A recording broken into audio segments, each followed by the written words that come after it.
Hello friend, welcome back to my channel Nari Ki दुनिया। तो मेरे दिन की शुरुआत क्योंकि मैं अपने घर आई हूँ, तो मैं अपने पापा के साथ घूमने आ गई थी। वहाँ तो मैं सुबह सुबह घूमने नहीं जा पाती।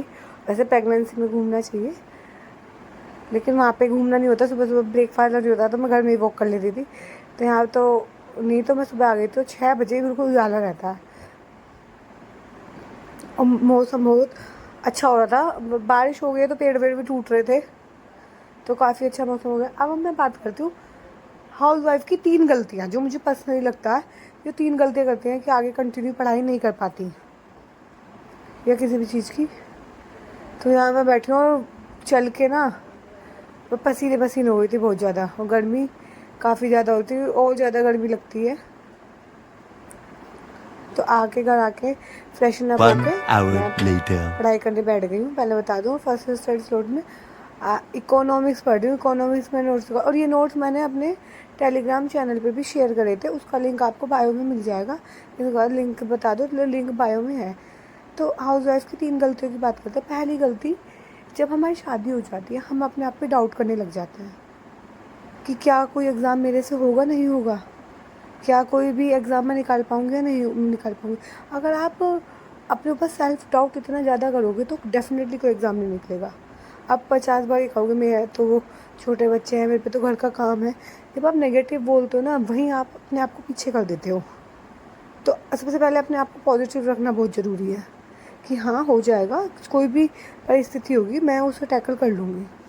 पहली गलती तो हो गई आप अपने सेल्फ डाउट। और दूसरा हो गया, जो दूसरी सबसे इम्पोर्टेंट गलती है, मेरी बहुत सारी फ्रेंड्स हैं शादी हुई, लोग क्या कहेंगे कि कोई मेरा एग्ज़ाम है वो नहीं निकला। देखो नेचुरल सी बात है, शादी के बाद पढ़ाई करने में ज़्यादा एफर्ट लगते हैं इन कंपैरिजन टू अनमैरिड जब होते हैं।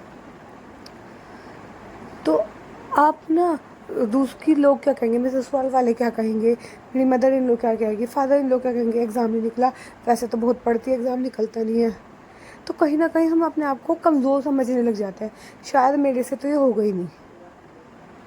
ये जब मन में आ जाता है ना मेरे से तो होगा ही नहीं, तो डेफिनेटली आप अपने आप को 10 लोगों से पीछे कर देते हैं।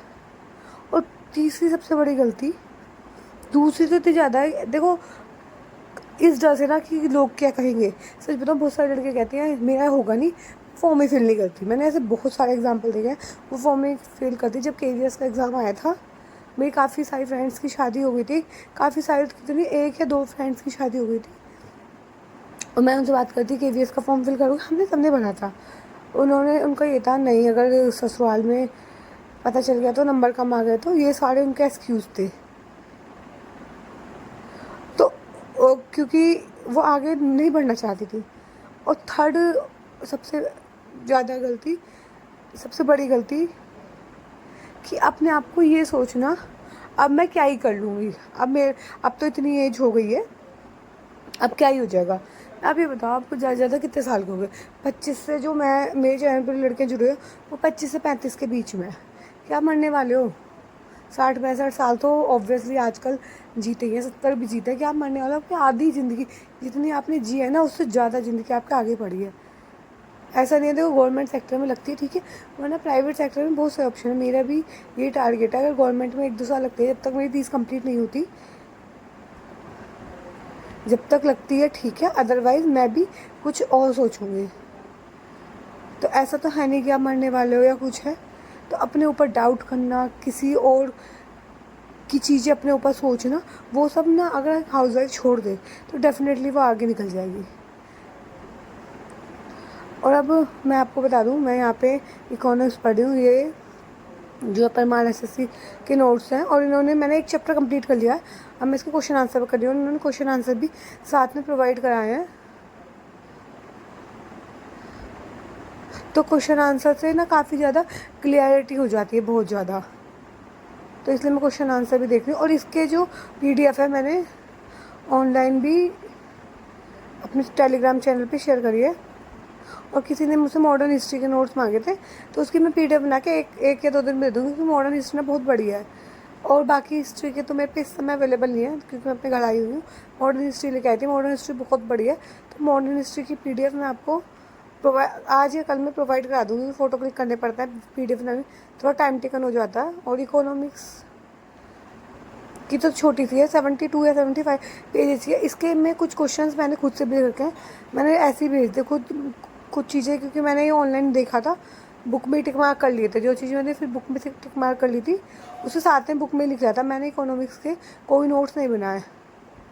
तो आप अगर परमार एसएससी का बैच परचेज़ कर सकते हैं तो कर लो, आपको नोट्स बनाने की जरूरत नहीं पड़ेगी, एक बार इनके नोट्स से पढ़ लो, और जो भी इसमें इन्होंने इतना सारी जगह छोड़ रखी है वहाँ पे आप लिख सकते हैं।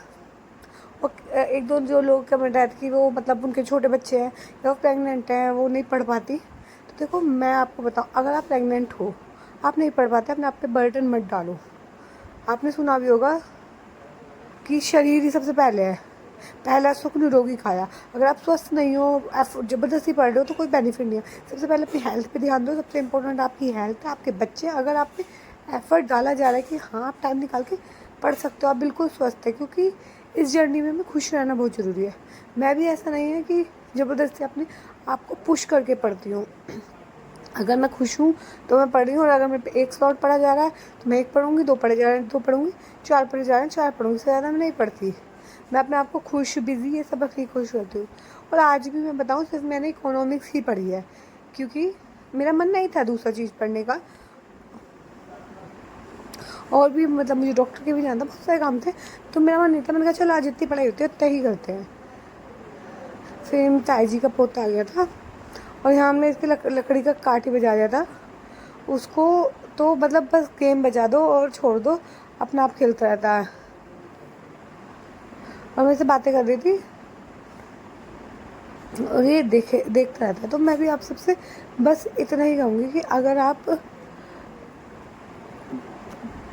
आगे कुछ करना चाहते हैं, पढ़ना चाहते हैं, तो जो भी है डेली करो। और आप प्रेग्नेंट हो या कुछ भी आपके साथ सिचुएशन है, ऐसी कोई भी सिचुएशन है, तो आप का जितना मन कर रहा है ना उतना पढ़ो। आपने अपना बर्डन मत लो, अपने आप प्रेशर मत लो, क्योंकि एग्ज़ाम तो लाइफ टाइम चलते रहेंगे, लेकिन आपकी जर्नी है वो ब्यूटीफुल जर्नी है, उसको आपको एंजॉय करना है। आपको दुखी नहीं कि यार मैं तो प्रेग्नेंट हो गई, उस चीज़ से दुखी नहीं होना, क्योंकि वो भी लाइफ का पार्ट है। और एक लड़की की लाइफ में इससे बेस्ट पार्ट कोई हो नहीं सकता, ऐसा मुझे लगता है। ये क्योंकि इस टाइम फील कर रही हूँ तो बता सकती हूँ, क्योंकि जो वो फील करती है वो कोई फील नहीं कर सकता। तो अगर आपको पढ़ा जा रहा है तो ही पढ़ो, नहीं पढ़ा जा रहा तो मत पढ़ो। आई होप आप समझ गए होंगे कि मैं क्या कहना चाहती हूँ, क्योंकि अपने आप को मेंटली प्रिपेयर होना बहुत ज़्यादा ज़रूरी है। और जितना ही पढ़ा, एक शॉर्ट पढ़ा जा रहा है, 2 घंटे पढ़ा जा रहा है, 2 घंटे पढ़ाई करो, 3 घंटे पढ़ा जा रहा है, 3 घंटे पढ़ाई करो, 10 घंटे पढ़ा जा रहा है, मतलब जितना भी पढ़ाई किया जा रहा है, अपने आप को जितना भी पुश किया जा रहा है। और वैसे भी देखो टीचिंग का कुछ नहीं आता पता कि 1 साल में पेपर हो या 2 साल में पेपर हो, तो आप अपना एटलीस्ट सिलेबस कंप्लीट रखो थोड़ा थोड़ा पढ़ के। तो आज की वीडियो में इतना ही। अगर आपको वीडियो पसंद आई तो वीडियो को लाइक करना, चैनल पर नए हैं तो सब्सक्राइब करना।